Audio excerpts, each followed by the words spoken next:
Well, good morning, everyone, in whatever time zone you are. I hope that you are enjoying the day as it is getting started. And thank you for being part of our February virtual professional development session hosted by the Professional Development Committee. We have a great panel for you this morning. We're going to talk about how to conference. We're going to give you some highlights of our upcoming conference in April, and then we'll talk about how to be an engaged member. So, I am hoping that uh, everyone is excited for what we've got going on.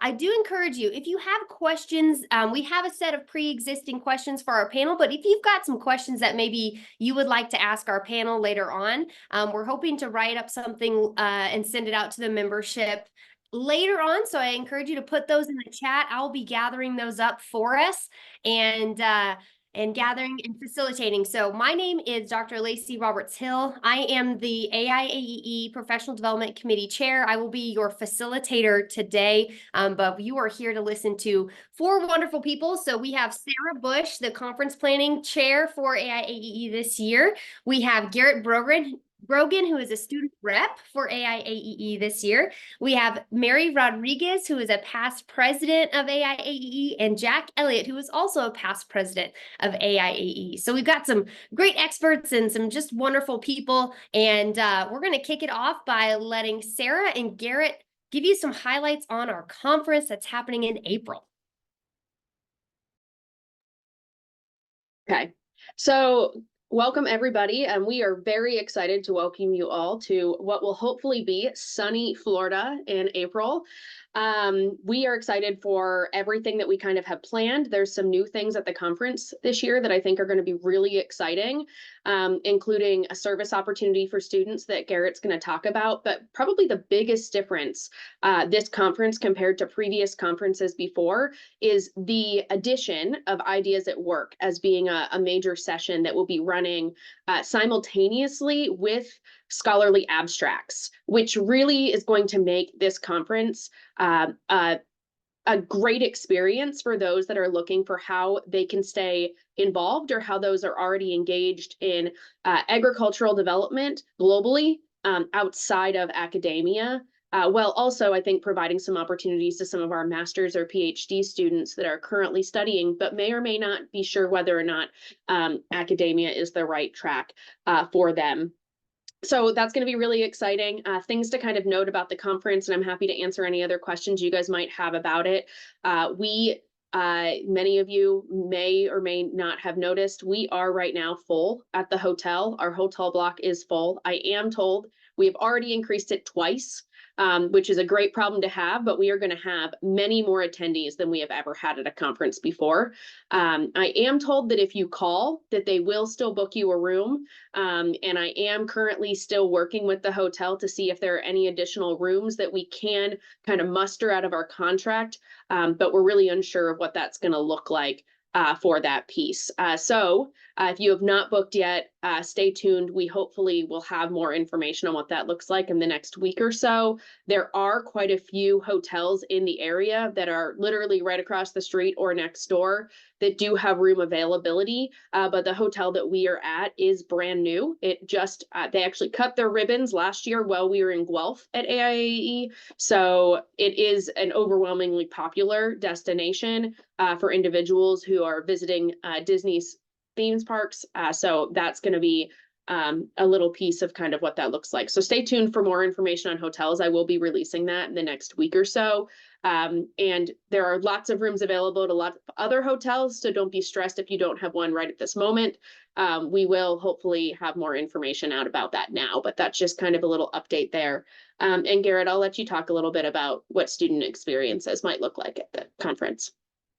Yeah, so we really are trying to, I guess where we're at, try and encourage students first off to stay at the hotel just because there's a lot of benefit to being at the same hotel where the conference is, as well as there's multiple things associated with both a potential service opportunity as well as our student social. So first for the service opportunity. We're going to be participating with the Second Harvest Food Bank of Central Florida. And there's going to be 2 opportunities on the first day of the conference on that Monday, where students can participate in a morning session or in an afternoon session right before the conference actually kicks off. So I'll be sending out a link in the near future about how you can sign up and what that entails. And it will just be a fun time to get to know other students and also be able to like connect with a local service opportunity in the area actually. And then as well on Tuesday, we'll also have our student activity, which will include something a little bit at the hotel, but then also a scavenger hunt around the area with everything going on. And so it'll be really different than I think some of the other student socials have been in the past, but still fun and engaging, and a way that we can really get to know, I guess, what the area looks like around us, both via service and also through a fun scavenger hunt activity. So. And one additional thing to add is that our new member and student meeting is from 2 to 3 on Monday, and that's a great opportunity to kind of meet other students and new members in the organization and really kind of get your feet wet kind of with those introduction and networking opportunities. So we do encourage, if you can't make it there early enough on Monday to attend or participate in the student service activity, at least try to get there by 2 so that you can be a part of that part of the conference as well. Lacey, you are muted. I am muted. There we go. I was going to say that's a great event, especially for people to get comfortable, to meet a lot of new individuals. And I think it's a perfect segue into kind of what we're going to talk about of how to conference, how to have a successful experience. And so this is a question that we want the panel, everyone on the panel, to share their experience and their thoughts about, because you all come from different perspectives. And so the first question is, what makes a successful conference experience, and what are some of the reasons people might join the AIAE conference? Because we know that there's a variety of reasons why people might do that. So whoever would like to kick us off first, we would like to hear from all 4 of you on this question. But what makes a successful conference experience? Sure, I can start, Lacey. Thanks for that question. I think when I first started coming to AIAE, I also had this question: how do I make sure that I have a successful conference? I think one of the things that I like to do ahead of time is to make sure that I know what sessions I'm really excited to go listen to. So it's a little bit of planning beforehand, seeing what's available as far as like the options, because there are going to be so many presentations, so many professional development opportunities. And so I want to make sure that I prioritize my time right. And so making sure that I look at the agenda ahead of time and kind of plan for that. I also kind of figure out who might be going. And if there's somebody that I really want to make sure I talk to, I will actually send them an email beforehand and say, hey, I'm really excited to see you at AIAE this year. I was wondering if you might find a time to chat with me either about a research idea, or when I was a student, it was, I'm really interested in a position that you have open, or I just want to talk to you because I'd love to share who I am and what I do with you. And so I think that a lot of planning can go into helping to make this the best experience possible. And I think it really helps you get the most out of your time, because if you're scrambling around trying to figure out what's going on or who you want to meet with, then you're not always going to find that time to meet with folks at the last minute. I will say though, it also naturally comes up. Make sure that you're at the social events, or at the different times that we're gathering around tea and coffee at some of the breaks and that kind of thing, lunch. Find new people to sit with as well. I feel like that's another really organic way to have a conversation with somebody that you've been wanting to meet, or you heard a presentation and then you said, I really want to meet with this person. So I think just making sure that you're physically available to meet with folks, and just present at those different times. So I think my takeaway from that would be planning a little bit ahead of time, and then also just being present in those other moments so that you can organically meet folks as they come along.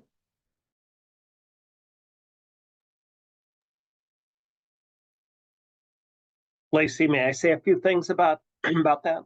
Absolutely. That's why you're here, Dr. Elliott.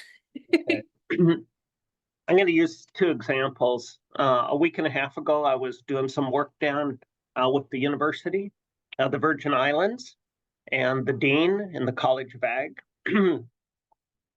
I met 25 or 30 years ago in AIAEE. The dean or the contact that we work with at the University of the Cape Coast in Ghana was another colleague that I met, I don't know, 30, 35 years ago in AIAEE. And it goes on and on. There's many of these individuals who come to AIAEE. And so my advice is get out of your comfort zone, quit sitting by the students and the colleagues from New Mexico State or Florida or wherever you're from, and meet people. Go sit at another table. When AIAEE started, we met at the National 4-H Center. And for years, we were meeting there in Washington, D.C. And it was so amazing because we ate at the cafeteria. We got to sit down next to some deans in Africa, or even I remember sitting by John Crunkleton at Virginia Tech. And there's no reason that John Crunkleton, a dean, would even talk to me. I was a student. But that's the way AIAEE is. And it builds lifelong friendships, lifelong collegiality, and you never know who you're going to meet, where you're going to meet, and somebody will come up and say, Sarah Bush, I remember meeting you in Florida in 2024. And then you can make those connections. So the key thing is get out of your comfort zone, go shake hands, sit by people you don't know. Very good. There you go, Lacey. That's great. Wonderful. Sarah or Garrett, what's your perspective on how to have a successful conference experience? Yeah, I can think back, my first conference was during 2020, 2021, when we were still virtual. And so still had like a different experience there. But then when we went to Greece, that was the first, I guess, actual physical in-person conference. And immediately at first, again, like what Dr. Elliott mentioned, it's easier to navigate towards those individuals that you know from your institution or just like have met previously. But I remember we were just encouraged to like sit with other people. And so I got to know some really amazing current grad students as well as faculty members because I chose to at lunch go sit next to someone else or go to visit some other PD session or somebody else's research session that may be of interest, but wasn't what my group was thinking about doing. And so because of that, I just made more friendships and as well as like different colleagues that I've been able to interact with throughout my whole graduate experience. I think that made it even more richer and just made it an even more fun experience when, you know, after the conference ended and we went on some of those travel excursions or like we were traveling through the airport and we'd run into each other. It just made it even better versus just like not really knowing them. So. Yeah, I mean, I think that mine's very similar to what's already been shared. So my first AIAE conference, myself and another graduate student went by ourselves as graduate students. And it was the first conference I'd ever been to without an advisor or a faculty member kind of helping to guide. And I think that I was very surprised or maybe taken aback by how open the conference was and how willing people were to communicate and interact and really have those conversations like Dr. Elliott kind of discussed, right? That you sit next to people that you're almost surprised the amount of time that they invest within you, right? And I think since then, it just increased my want and desire to be at this conference and continue to interact. So, I mean, I think that the advice of try to prepare a little bit and know kind of what you want to see, but also don't be afraid to approach someone and have a conversation. You won't find someone who's going to turn you down for a conversation or who isn't willing to invest the time in a conversation. So those follow-ups and stepping outside of your comfort zone can really add to what you walk away from the experience. Absolutely. Let me add one more thing to that. Many of you are going to go into the academy, become assistant professors someday, and eventually you're going to have to do this thing called promotion and tenure. And I was reflecting back on when I became promoted and then clear up to professor, the outside external review people all came from AIAEE. My good friend Satish Verma from LSU. he wrote great letters of recommendation. People from Iowa State, Ohio State, they were all people that I met and then worked with considerably from AIAEE. So it pays to, you've got the message now. There's a lot of ramifications of making good contacts and being a part of the conference. Absolutely. And I think as graduate students or faculty or practitioners, there's all something that we can take away from the conference. So I think some tools like planning ahead, ways to break out of our comfort zone, like sitting with somebody else at lunch are great tips for anyone that's interested in joining. So a little bit of a more practical question from some of our committee members was, how do you balance your workload and conference participation, because we've got practitioners, grad students, faculty members at all different levels, and we are going to dedicate a week to expanding our knowledge and networking. But how do we manage and balance that workload while also staying active and engaged in the conference? What are some strategies that our panelists might have? Now I'll call on one. So I'm thinking Garrett first, and you're a graduate student, you're a doctoral student. What's a strategy that you have to balance work and conference? Yeah, so I can remember not last year, the year before in Greece, that was like right before I was about to defend my thesis, and so still busy time. My advisor was the conference planner for Greece, and so that I guess helped in some respect. But I just took advantage of the time that like I was able to be with members, whether that was in PD sessions or the networking or research. But then in the evenings or when we had like those break times, or if I like needed to get up early to finish maybe some writing or an assignment or something, that's kind of like what I use that time to really get ahead in those moments. Just when you notice like other people around you, or like even if there's a group of you that like you connect with and you realize like they also have to work, it still is possible to still network by maybe like doing like in the morning like coffee together or something like that while you're all working together. So like that, a joint study group. That's smart. Dr. Rodriguez, we'd like to hear from you on this one. Do you have any strategies for balancing workload and conference participation? Because you've also served as president during a recent conference, so there was a lot going on for you. So I think this is a hard one, but Garrett, I think it's really important for graduate students to be, continuing with their forward progress, especially if it's around that thesis or dissertation writing time or preparing for exams. So I really appreciate that. I think as an associate professor now, what I really try to do is front load before I come. So do as much work as I can. I put up an away message that I'm at this professional conference, and if you need me, please contact me. But no, my responses are gonna be delayed. So I do prioritize the conference, but there are times when things have to come up, and so I am a morning person, so I actually get up a little bit earlier and do a little bit of work. But if I need to, I also stay a little bit later in the evenings up and working. I also make some decisions, I guess, as far as like when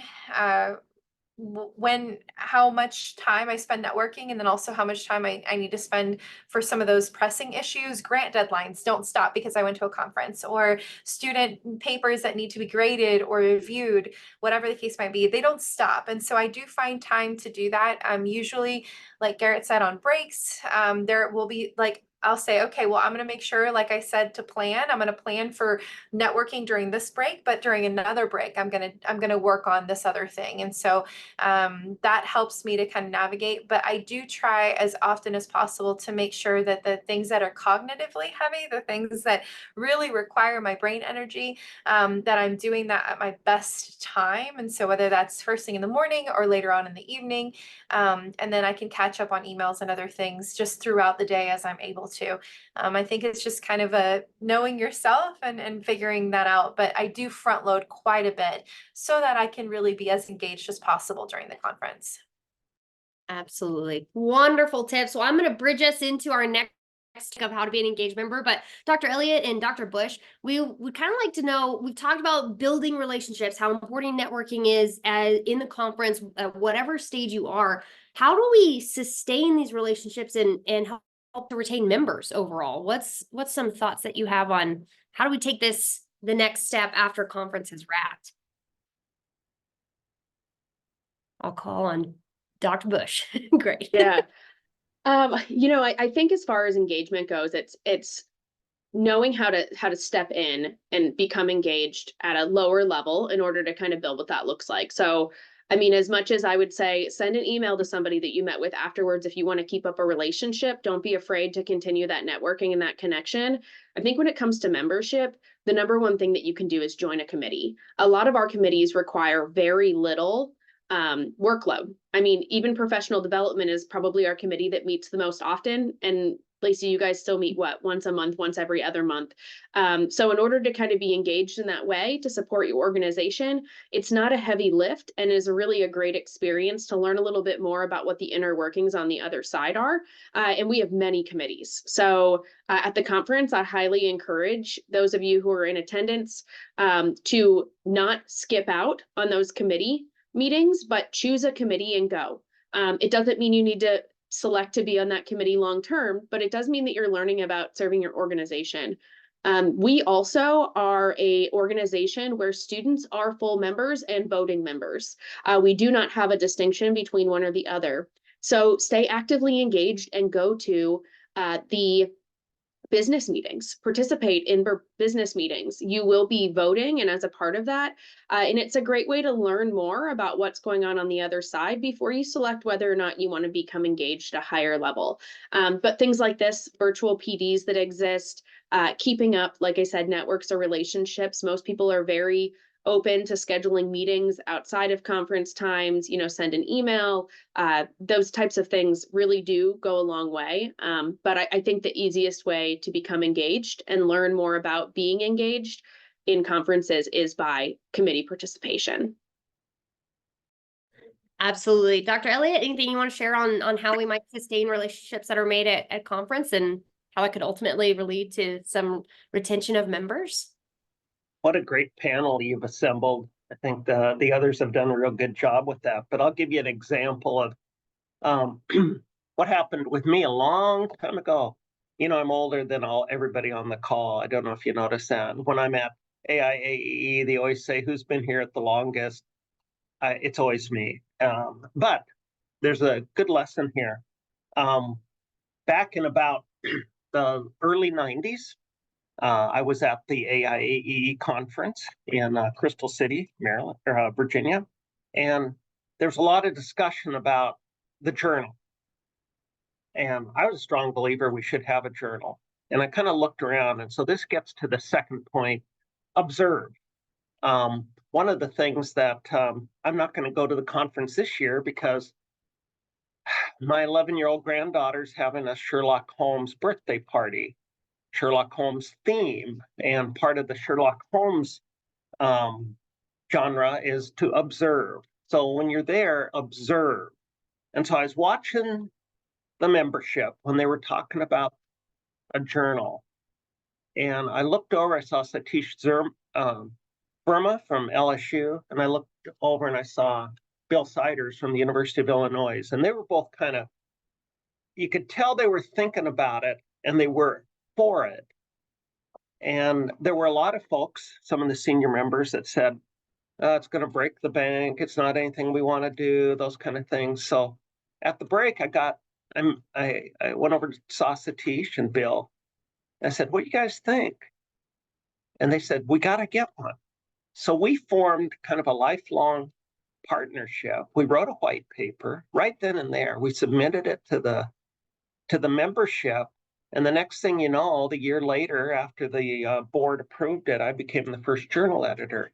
And you heard earlier that Satish Verma wrote letters of recommendation when I went up for promotion and tenure. So those things are really critical. And it only happened because of being involved, seeing the parts that you can add to. And so that was pretty, I think, pretty telling.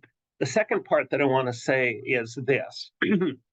I'm not going to be there this year. It bothers me, but I'm going to be family first. So that kind of gets into what Dr. Rodriguez said about balancing and whatnot. But sometimes our memory is not very long, and we'll say things and people will say, oh, the conference is always this time of year. So that's what it is. And that's not true. Some of the good conferences, when I say good ones, that we're over in Africa and whatnot, we're in the middle of summer. That also helps with that graduate student work balance relationship, because oftentimes things are less invasive in the summer. Now, that gets into all of this stuff about being on contract and on a contract and those kind of things. But I see Kiba here. She's from Botswana, and she's working with me and Mike Bertalik from Iowa State, trying to put together a proposal for the 2026 conference. And we're looking at this time frame, but we really want to lean towards a summer time frame. And this gets to my last point. And that is, when there are conferences abroad, take the time. Don't just go to the conference and come home. Try to do the pre-conference, try to do the post-conference. Even if you set up your own pre or post, experience that. When we did pre and post conferences in 2011 in the country of Namibia. And those memories are really powerful. And it's kind of like what's more important, Garrett, your classes or your experiences? And I know he knows that. And I see Laura putting her heart up, because she was part of that Namibia thing. And so our class is important. Sure, they're important. Is your homework important? Sure it is. But it's these experiences, these high impact things. So think about that. And I know Kiba is assembling a beautifully, wonderful, engaging proposal for Botswana in 2026 that has pre and post. Take the time, do it. It's when you come back, it's just going to classes again, doing your homework. So make the time. Take it from a guy who's been doing this for many, many years. Those are the things you're going to remember, right, Carrie Baker? When you saw Jess and Mike at the recent Southern meeting, those are memories you're going to have forever. So make the best of them. Absolutely. Too much, I know, Lacey. No. I love it. I think it's great. I think it gets to some of the next question of, like, why is it important? We've already hit on some of that of why is engagement important. But Garrett, as a student, you are engaged in AIAE in a variety of ways. So why is it important to you? Yeah, so like I was just like not thrown, but like I didn't really know what grad school fully was. And so the first year it was COVID. And so we were still virtual. Dr. Strong was like, hey, let's submit to this conference. If it still happens, it's in Greece. I'm like, I want to go to Greece. Again, then I think that's the first like attraction for some students is like the idea of going somewhere. But then why I chose to be engaged and like why I see is important continued on when I like got to connect with members and I saw like what our organization does and like what it stands for of like truly like one thing. When I lived abroad, I saw like the need for education and extension, and so like that's why I really participate and want to contribute to this organization because of what it does and its connection across the globe with international members. And so that's why like even like in Greece and then in Guelph last year, why like I chose to participate in professional development and why I chose to connect with different faculty members and maybe ask them to be my mentors and figuring out like where I wanted to be. I think that led to a lot of opportunities for me to experience more, and also like going with Dr. Elliott, like being engaged. I like was able to like meet with other members both before and after conference when I was in Greece and in Canada, and was able to just connect with them. And I think that those experiences like solidified what happens at the conference. Absolutely. Yeah, I'll be willing to experience Disney World with anybody after the conference. That'd be great in Florida. Big fan, right? Moving on, you'd mentioned, extension and how important this is. So I'd really like to hear from Dr. Bush and Dr. Rodriguez on how do we help extension and industry professionals become more engaged? Because we talked a lot about students and faculty, but we also have practitioners that we want to be a part of our meeting, and we have a few that are going to present different PD sessions and research. So what are some ways that we can help them be engaged? We'll go with Dr. Bush first. She's on top. Yeah. So we probably spend too much time talking about this, Dr. Rodriguez and I, as kind of just an angle of what this looks like and how we continue opening this organization much wider. I think the much wider intentions or vision of AIAE is about how we do extension work globally and what that looks like. And for probably too many years, and to no one's fault, right? We have spent too much time really heavily focused in this academic scholarly area where that's important. But is that really translating into practice the way in which it's intended to be? So, I mean, I think that the biggest piece here is I think it's encouragement from both sides of those that maybe are here for the more scholarly portion to share their scholarship.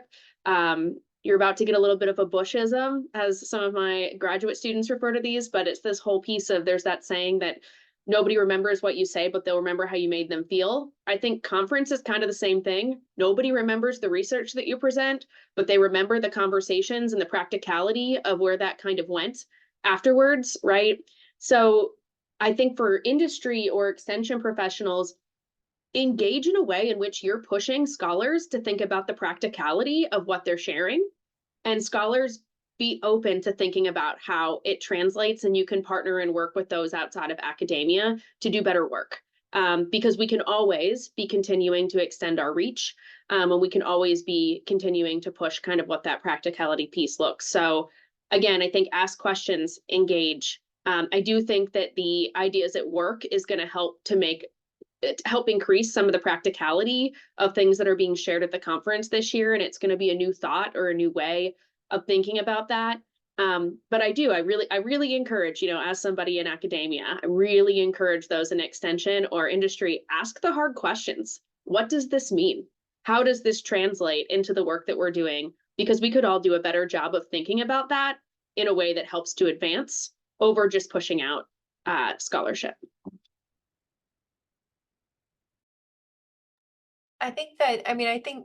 Thanks, Dr. Bush, for just kind of sharing those thoughts. I think that we really want this organization to bring back a lot more of the practitioners that we used to have, or we have in rotating times as well. I think that's very real, that in different locations and different time periods, we have more practitioners than others. So really excited to see more practitioners here in Florida, especially for this conference. But that we are trying to create space for more practitioners to be there. And I think that they know what works on the ground and what doesn't. And I think that those very real perspectives are important for our researchers, as well as our researchers bringing new ideas or relevant practices to the practitioners to strengthen the work that they're doing on the ground. So I think it's a really great opportunity to connect and collaborate both ways. Absolutely. I think it's great to hear from somebody that has awesome experiences in situations that I might never experience as I'm not in the role. And so that's one beautiful thing about AIAE is the opportunity to bring multiple experiences together. So we've got kind of a broad spectrum of people that we're trying to talk to, but somebody had mentioned previously about, so Sarah, I think it was you that had come to the conference without your graduates, your chair or anybody that could help you kind of mentor through the process, but you were still able to network and do some of that. We had a question that was thinking about what students often ask, and it was, who do I contact or how do I stay involved? Like, who's the person that I visit with, right? Is there any feedback that y'all would give for students of maybe who's people to contact? Is there, is it too much to reach out to the president, or is it, looking at committee chairs? Who's a person that students can get in contact with to maybe jumpstart their networking experience to keep them engaged? And this one we can hear from all four, so whoever wants to jump in. And let me give an example. That's how I do things. In the year 2000, Leanne Womack had a song about if you get a chance to sit it out or dance, dance. And that's it. That's the solution.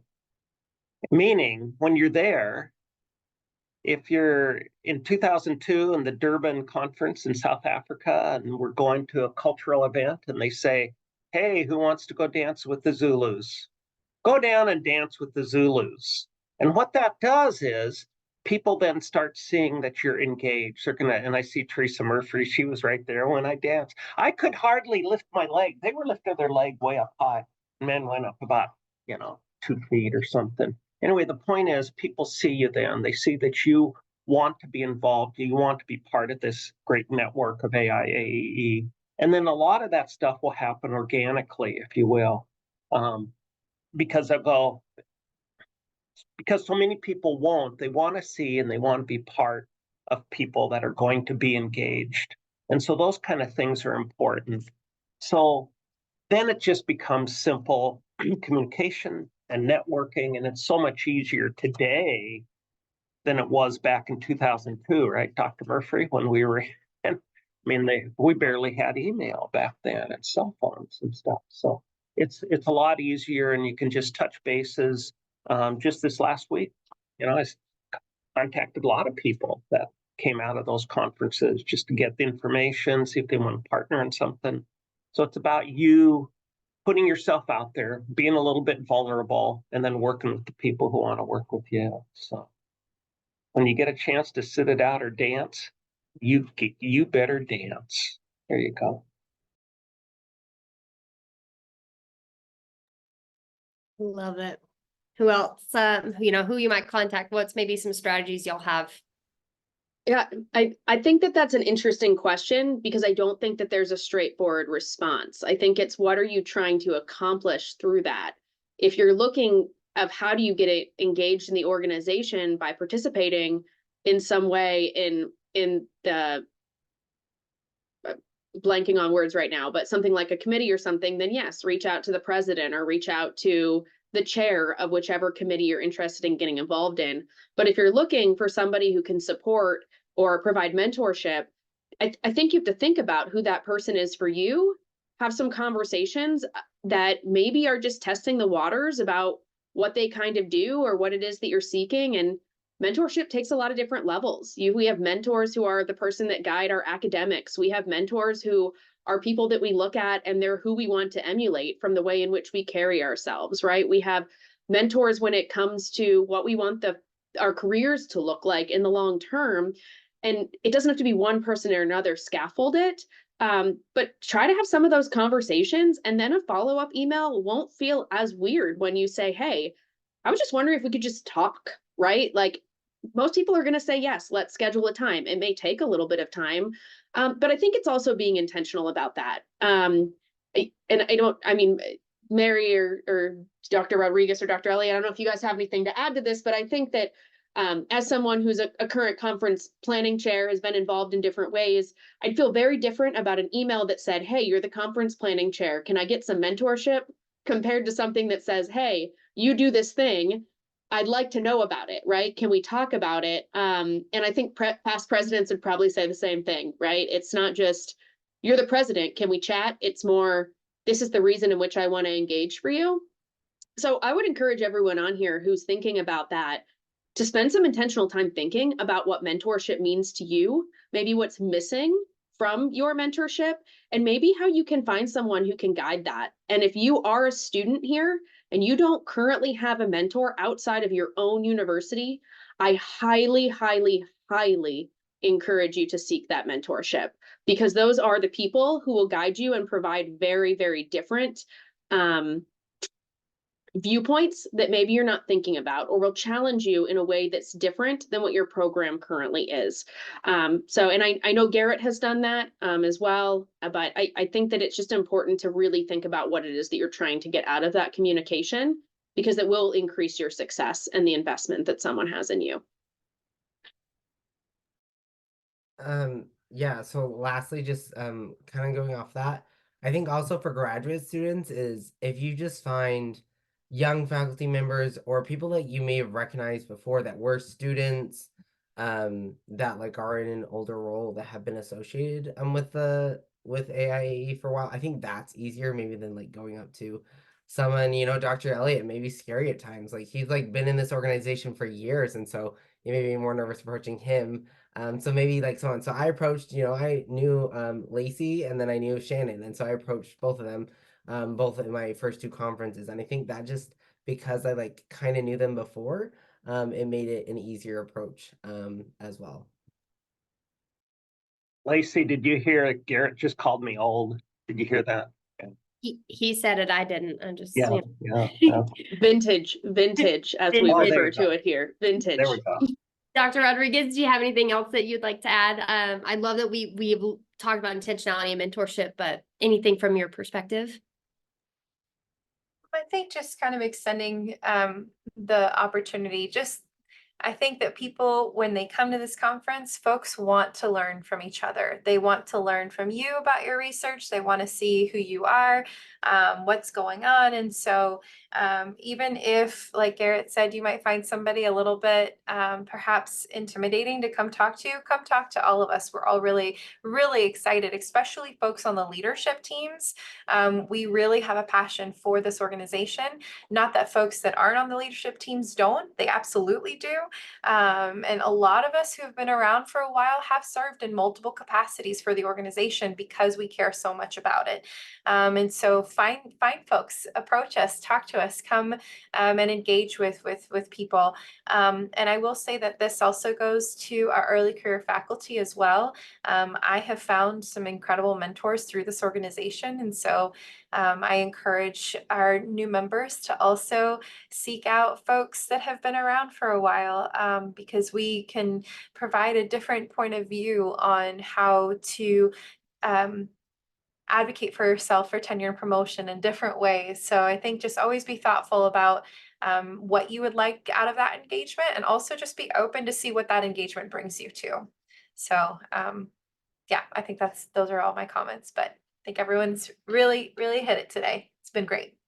Absolutely. I know this panel is doing incredible. I did want to point out, so Kiva in the chat had said that graduate students attend the conference to learn and interact with professionals and practitioners, therefore learn different conference attendees. And I think that's something that we haven't necessarily mentioned just yet, is it's not just looking at the people that are in a service role, but also just observing, right? As Dr. Elliott said, and looking across kind of the whole membership and finding people that we do want to emulate or just get to know a little bit better, I think is great. So Kiva, thank you for that comment. I think that it's smart. And we talked about mentoring a little bit, and it's been a conversation that we talk about in the professional development committee a lot about mentorship, but we found that it's challenging because everyone has a different need within mentorship. So is there any personal kind of stories that our panel might want to share or be willing to share about what you sought as a mentee and looking for people your mentor? And then maybe if any of you have mentorship experience, you can share some of that other side, because this mentorship conversation comes up quite a bit in the engagement discussion. I mean, that's probably the number one way that we can continue with engagement throughout the year after conference. So any personal experiences about what you might seek or what you sought as a mentee specifically, and then as a mentor, how you might help out with some of that?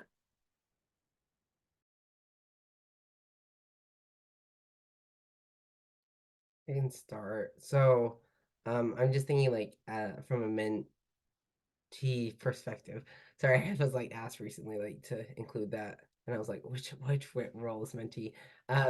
But I think I just like had my advisor, and like what Dr. Bush said, like I think it's important to have your advisor at your institution, but also like to gain those mentors like outside of like your academic institution realm or area. And so I think I was just Like I was good friends with a few different people, and I was like, I was in the process of trying to decide if I wanted to do a PhD or not. And so I just was talking to a few different friends, and finally I was talking with Dr. Shannon Norris Parrish, and I was just discussing with her like what was going on. I was like, would you be my mentor? And she's like, yeah, totally. And so I think it's just like asking that.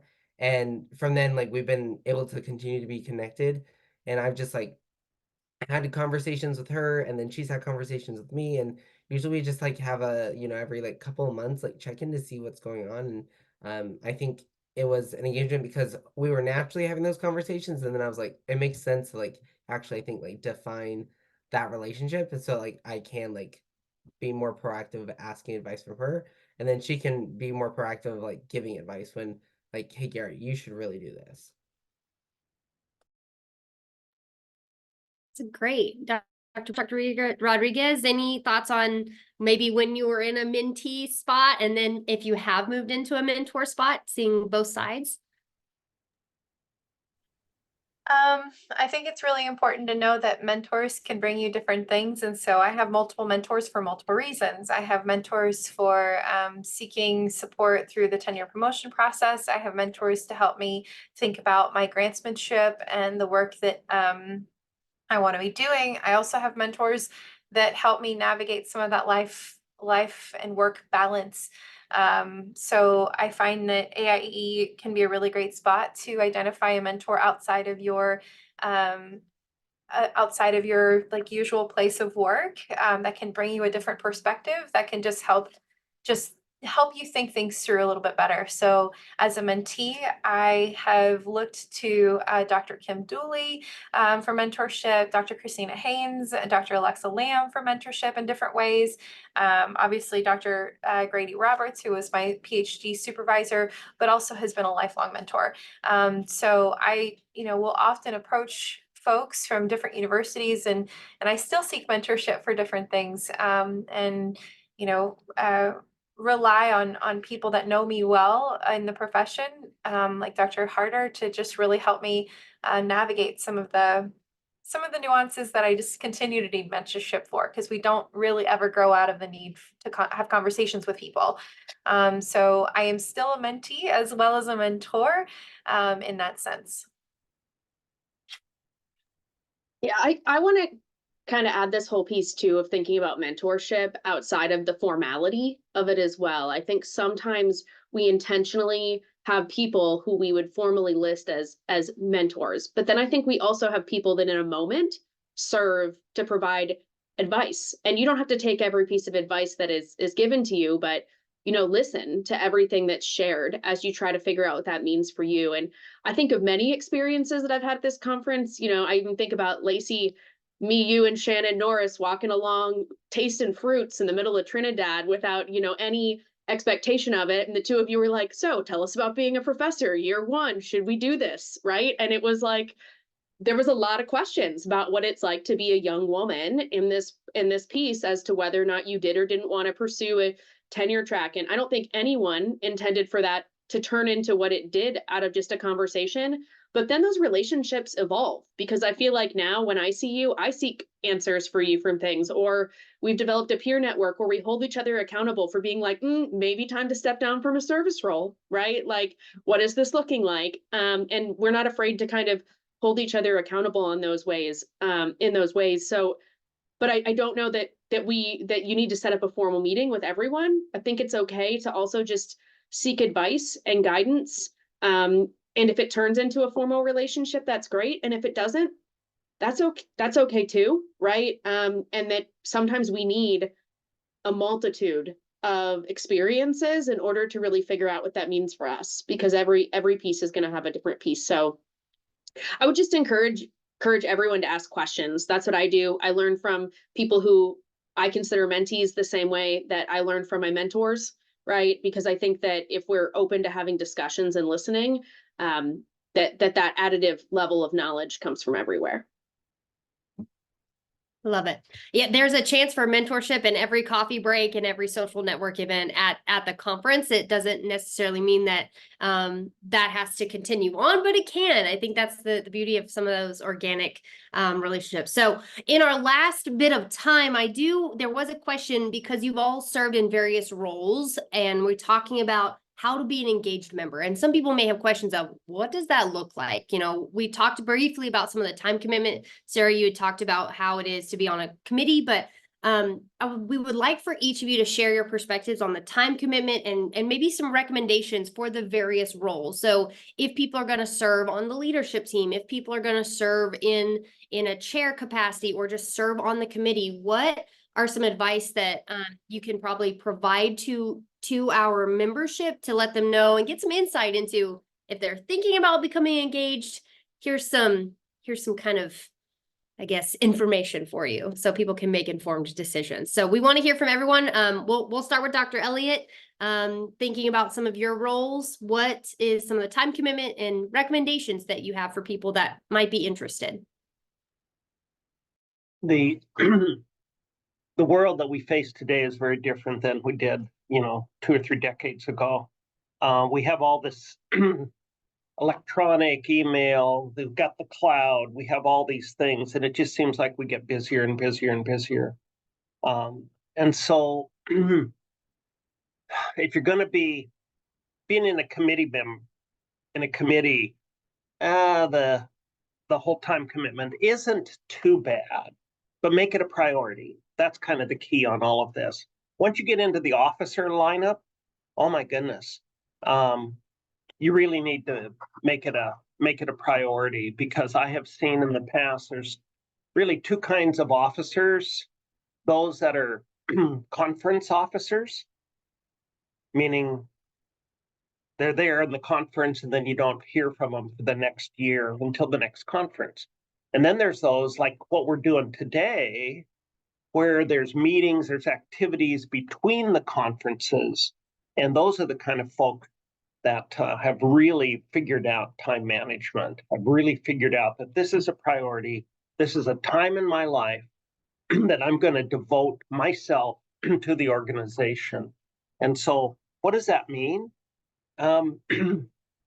It doesn't mean as much time as you think. It means you have to be organized. And so when I was president, running 2 or 3 of the conferences in the past, it became a scheduling activity. We put it on the calendar, we devoted time during those time periods, and then I'm not going to say I didn't think about it in between, but that's when we did the action. That's when we focused on that part.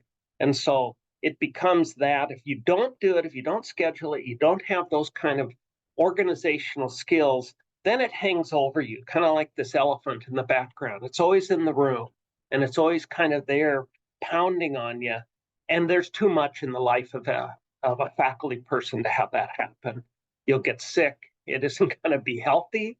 And so I think we've kind of touched on that part throughout all these conversations. Dr. Rodriguez did a great job, Dr. Bush, and so on, Garrett. You got to be organized. And then, yeah, it's going to take time. It takes time to be president. It takes time to be on the program planning committee. But if you have that and you focus on that for those days, it's just like today's meeting. Man, I got so much stuff getting ready for this meeting in the Gambia next week. I can't hardly see straight. But this is on the calendar. I focused on it. I looked at your message. I said, I'm doing this for Lacey because she went to Namibia with me. So didn't we do that? Did we? I did. Yes. Yeah, a long time ago. So let me end with a little tidbit on mentorship. It's on a spectrum. It's on a continuum. Some can be really formal mentors. And just remember, the greatest gift you can give any person is to ask him or her for advice. And that means being a mentor. But when I say it's on a continuum, there's a lot of people that I've been exposed to in AIAEE who I wouldn't consider them a mentor, but I consider them a role model and somebody I aspire to be like. And I see some of their positive attributes. And so I try to see how how they have achieved those, and but not really a formal mentor. So there's kind of a combination. Back to you, Miss Lacey. I love that. Wonderful. So, Dr. Rodriguez, you were a recent past president. Is there anything that you would like to add on to what Dr. Elliott has shared? I think it's incredibly important for our membership to think about ways to be involved because we are a volunteer organization. Things don't run without you. And so very thankful to everyone who is in leadership roles or engaging in any kind of committee work. It's so important, and we're so thankful for your participation. And as a matter of fact, the call for our new leadership will go out this week. So if you are interested, I will be sending an email out to the membership with, hey, if you want to be involved on the executive board, please take a look at the responsibilities and the time commitments and everything that looks like, so that you can then determine that yourself. But really great ways to be involved are to be on the executive board, which depending on which position you seek to engage in, it could be a year to 3-year term. And so that just really depends. And then if you are just saying, oh, well, I'm kind of new and I kind of want to see how things go. Oh my goodness, be on a committee. That's how you meet people. That's how you engage with the organization. It is so incredibly important. And it's a really low stakes way to engage in the organization as you're still learning what you want to do for the org. So we are really happy to welcome and answer any questions about your desires to be involved. But we are really hoping that our membership can continue to be as involved as possible, because that is the way we put on amazing conferences. That is the way that we can bring this research and these practitioners' work to the forefront of the work that we do. So please be involved is kind of all I have to say. Love that. Well, and to do a shameless plug for Dr. Rodriguez. So another way to be involved as a member is to be a journal reviewer. So there are ways that you can actively engage with material that is, going on, things that have happened at the conference that are going into the journal. You can serve as a journal reviewer. And I know, Dr. Rodriguez, you can maybe speak to a little bit about how that could go about for time commitment. What do people expect? Is there training involved? What does that look like? Lacey, thank you so much for saying that. I don't know how that just went out of my mind as well. But yeah, absolutely. Being a journal reviewer is an absolutely essential way to give back to our community, back to our journal. We will be hosting some trainings, and we'll be posting more support online for our reviewers to see what does this look like. You can expect a review to take, if you're a seasoned reviewer, it can take anywhere from 30 to 45 minutes. And for those that are still kind of learning, it can take a little bit longer, but we're not going to overwhelm you with a request for that. We're really just hoping to get people's feedback, because that's the way that we can improve our science and improve our communication of what we're doing. And that is a really great way. And if you want to be a reviewer, you can always contact myself or John Diaz, who is now the managing editor of the journal, as I have moved into the executive role. So really, thanks, Lacey, for bringing that in, and hope that folks can be reviewers. As always, reviewers are an unpaid position. Everything is volunteerism. I have had people request remuneration for reviewing. So I just want to reiterate that this is a volunteer organization from head to toe. Wonderful. Well, we are at our time, and I would like to say that was a thought that Carrie had. So thanks, Carrie, for bringing up some of the journal reviewer thoughts. She is also serving as a student rep on the committee for professional development. So there's a variety of ways that everyone can be involved in conference. My last shameless plug as we wrap up today is that there are going to be different committee meetings happening at conference. So if you are curious about what is going on in the committee, how to be involved, that's a great first step. Show up at the meeting and say, what do y'all do? And we love to welcome you into the various roles of AIAE and engagement. So thank you, everyone. A big round of applause, virtual or not, to our panel members. Thank you for sharing your time today and your expertise and a passion for AIAE. And we look forward to seeing everyone in in person in Florida in April. So this will also hopefully be posted soon. So if you want to share this with other members, feel free to do so. But we will hopefully see you all in person in April. Have a great day. Bye, everyone. Thank you, Lacey.